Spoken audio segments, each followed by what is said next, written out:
Hello everybody, Assalamualaikum warahmatullahi wabarakatuh.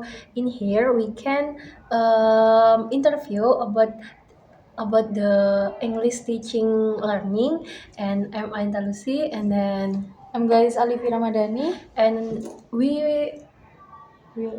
we will interview with Fume in Senior High School Hang Tuah 2.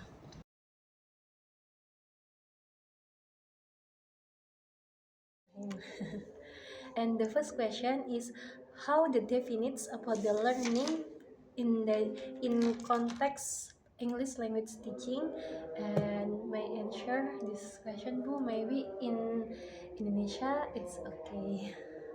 Okay, hello everyone. I am Mrs. May. I am teaching English for about 7 years, and I will share my experience in teaching English.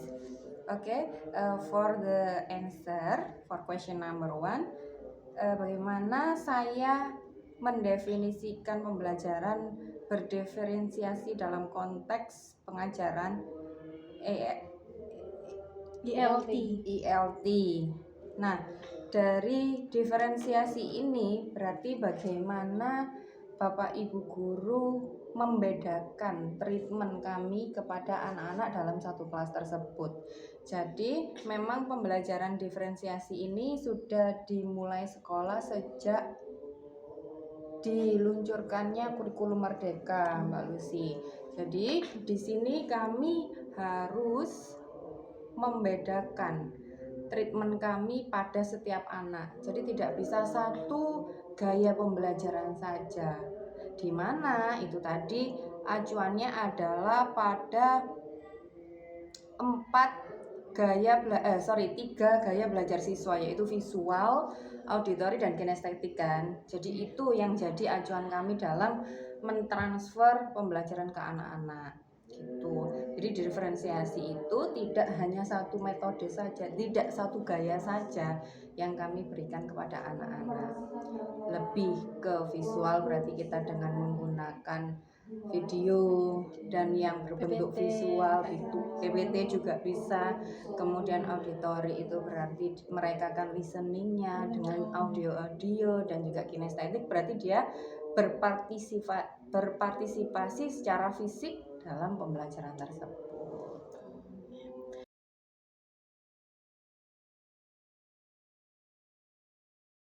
Okay, the next question is what the concrete strategies can be used to implement differentiate learning in English teaching classes? Strategi yang saya gunakan dalam mengimplementasikan pembelajaran berdiferensiasi itu saya menggunakan gaya belajar yang menarik. Jadi pastinya saya menarik itu seperti apa. Jadi tidak Oke, saya lanjutkan. Jadi saya itu tidak pernah menggunakan metode lama. Jadi saya tidak menjudge bahwa metode lama itu tidak bagus. Tetapi menurut saya metode lama itu kurang menarik. Ya kan, membosankan. Saat anak-anak itu merasa bosan, nah di situ pemahaman mereka pasti tidak maksimal. Jadi strategi saya yaitu memberikan gaya belajar yang berbeda-beda pada setiap pertemuannya. Mirip nggak apa-apa, tapi tidak monoton setiap hari seperti itu.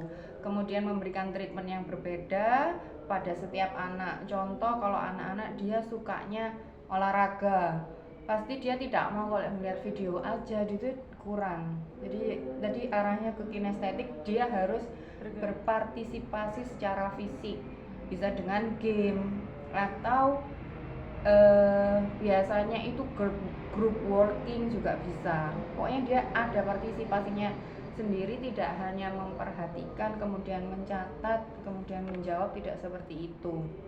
Kemudian metode treatment yang menarik itu saya sampaikan dengan mengimplementasikan topik-topik dan isu-isu terkini yang berkaitan dengan mapel tersebut, topik tersebut. Jadi misalnya isunya yang sekarang ini apa?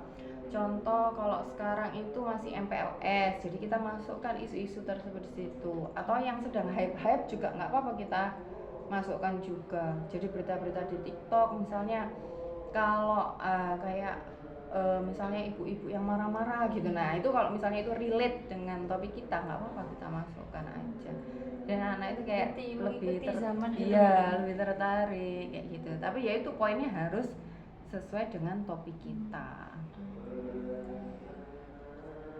Itu untuk strategi yang saya gunakan.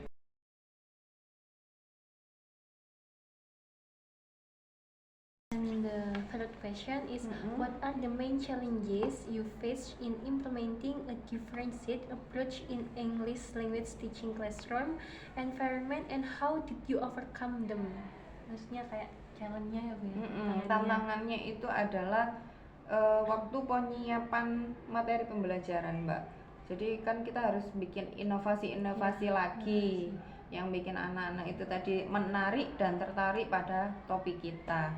Nah, untuk membuat inovasi itu tadi pasti kita kan butuh waktu yang lebih. Terus habis itu kalau kita cari buku yang bagus, berarti kita butuh dana yang lebih, ya kan? Jadi kalau menurut saya tantangannya dua, waktu dan dana. Kalau kemauannya kan pasti setiap guru kan pasti mau dong anak-anaknya itu semangat buat belajar, lebih berkembang juga. Terus kalau penyampaian saya, kalau dulu sih bahasa Inggris kan 2 jam. Nah, sekarang kan ada bahasa Inggris lanjutan. Oh iya. Jadinya 5 jam. Kalau ditambah wajibnya berarti bahasa Inggris 7 jam. Nah, jadi dari ketiga gaya belajar tadi kita bisa terapkan semua. Jadi tidak harus ke gaya belajar kinestetik untuk si A si B saja. Tidak. Dengan 7 jam pelajaran tadi, insya Allah kita bisa menggunakan semua gaya tersebut ke anak-anak. Tapi mungkin ada yang satu anak itu butuh kinestetik lebih, nggak apa-apa. Tetapi kalau memang dia butuh pelajaran lebih, saya alokasikan di luar jam pelajaran. Jadi misalnya pulang sekolah nih, ayo kamu mau zoom sama Isme boleh, tatap muka sama Isme nggak apa-apa, tapi di luar jam pelajaran. Karena apa? Nanti kalau teman-temannya sudah paham terus suruh mengulang lagi, nah endingnya jadi boring lagi toh anak-anak yang sudah paham. Jadi kita tetap terapkan gaya yang berbeda, tetapi kalau memang dia belum dapet tentang materi,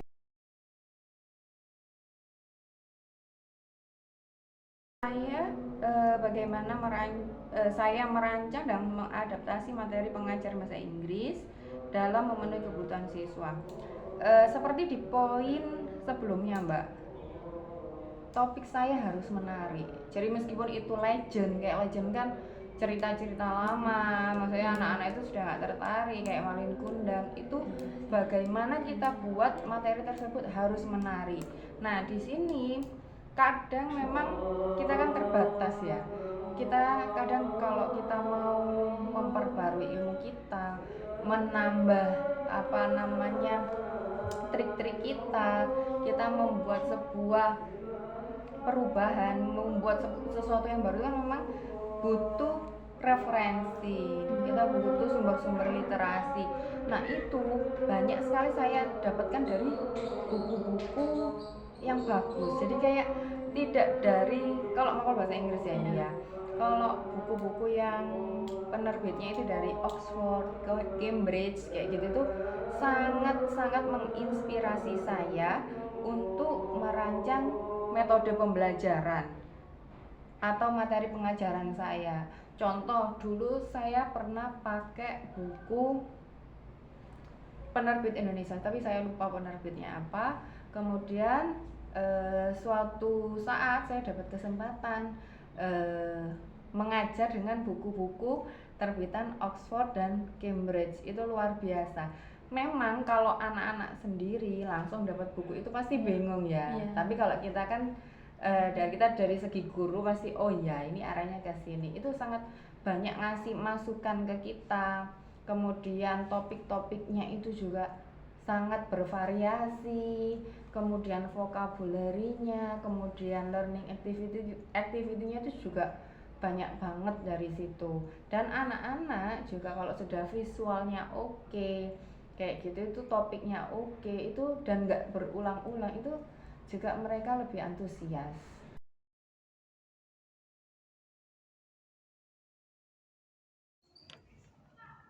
Terus ini ada pertanyaan kelima, Bu.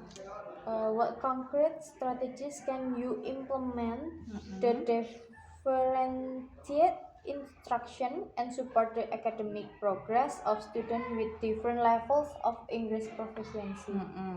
Dengan ada perbedaan tersebut, cara yang paling mudah dan paling efisien menurut saya itu adalah dengan tugas presentasi.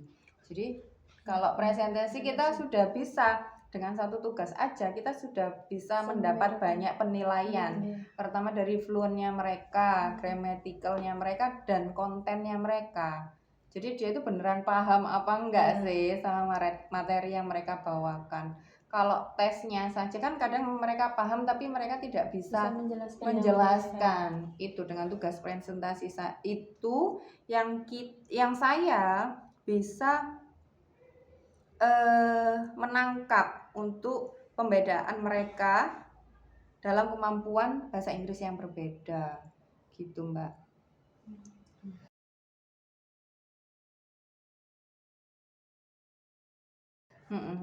Terus ini pertanyaan terakhir, Bu. How do you determine the appropriate type of assessment of evaluation to ensure that students with different levels of English skill get a fair opportunity to demonstrate their understanding?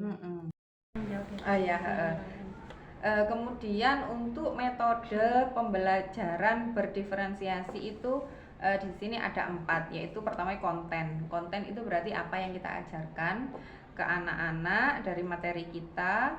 Kemudian prosesnya kita menyampaikan pembelajaran. Jadi tetap kontennya misalnya legend, ya sudah, legend ini tidak bisa kita otak-atik. Tapi kemudian untuk prosesnya itu yang bisa kita kita otak-atik, kita ganti, kita kembangkan, kita kurangi pun tidak apa-apa. Kemudian produk yaitu melakukan tes, laporan tentang topik untuk mengetahui hasil belajar siswa. Kalau produknya itu tidak harus kan tadi kan diferensiasi ya Mbak ya, jadi tidak harus dengan laporan hasil belajar, tidak begitu. Bisa mereka kalau mau disampaikan saja boleh langsung disampaikan ke kita. Poin-poinnya tentang legend itu ada unsurnya, ada beberapa, kemudian gramaticalnya apa, mereka bisa membuat kalimat sesuai dengan grammatical, atau kalau legend kan berarti tensesnya past tense. Mereka bisa membuat dan menyebutkan kalimat yang berkaitan dengan past tense boleh. Jadi langsung presentasikan, langsung diucapkan, langsung dijelaskan ke gurunya boleh.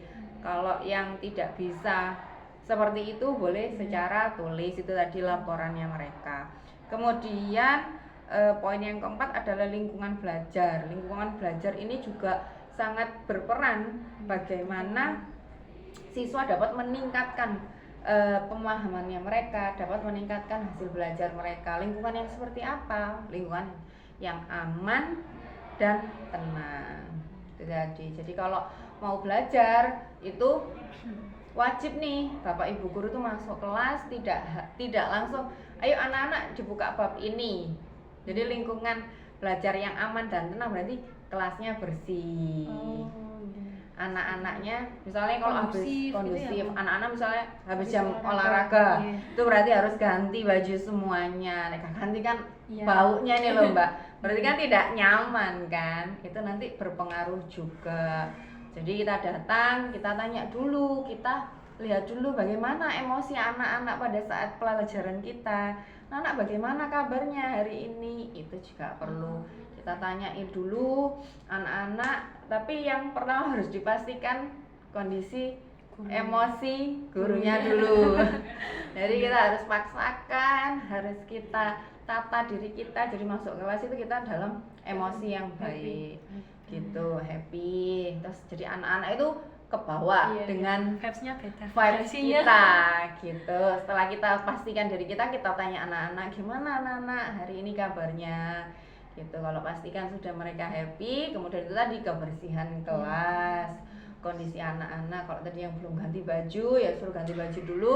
Jika semuanya sudah, jenengan pastikan ready untuk memulai pembelajaran. Aduh, kalau kalian kita bisa masuk ke materi gitu. Langsung bikin